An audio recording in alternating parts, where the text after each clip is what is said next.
Et si je te disais que 50 € par mois peuvent suffire pour commencer à investir en bourse? Dans cette vidéo, je vais te montrer comment investir intelligemment en bourse avec seulement 50 € par mois. La première étape, c'est de choisir un courtier en ligne. Personnellement, j'utilise Trade Republic, mais ce n'est pas une obligation. Il existe plein d'autres plateformes très sérieuses, comme Boursobank, Fortuneo, XTB et plein d'autres. C'est à toi de faire ton propre choix. Maintenant, la question c'est où investir ces 50 €. Il existe deux enveloppes. Le compte titre ordinaire, ses avantages, il n'y a aucune limite de versement, tu peux investir autant que tu le souhaites. Tu as accès à tous les marchés et produits financiers comme des actions du monde entier, des ETF, des obligations, les matières premières, etc. C'est idéal si tu veux une liberté totale.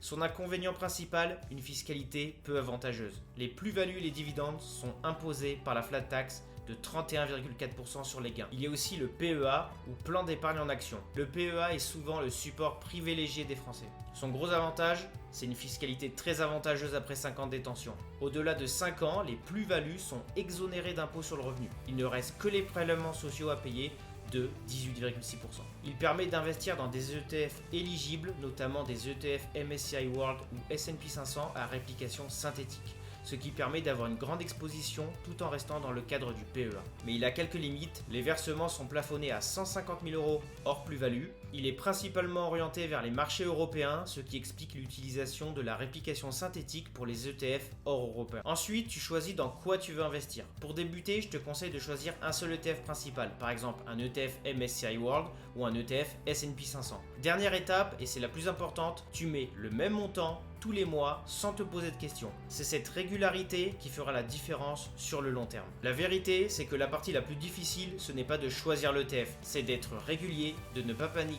et de continuer même quand les marchés baissent. Les meilleures performances en bourse sont souvent réalisées par des gens qui investissent sans émotion ou sans regarder leur graphique tous les jours. 50 € par mois, tous les mois, pendant des années, c'est simple, mais c'est incroyablement efficace. Pour résumer, oui, investir en bourse avec 50 € par mois est totalement possible. Oui, c'est même une excellente façon de commencer. ETF plus long terme plus régularité est égal stratégie gagnante. Si cette vidéo t'a plu, n'hésite pas à me le dire en commentaire. N'oublie pas de lâcher un like, de t'abonner à la chaîne.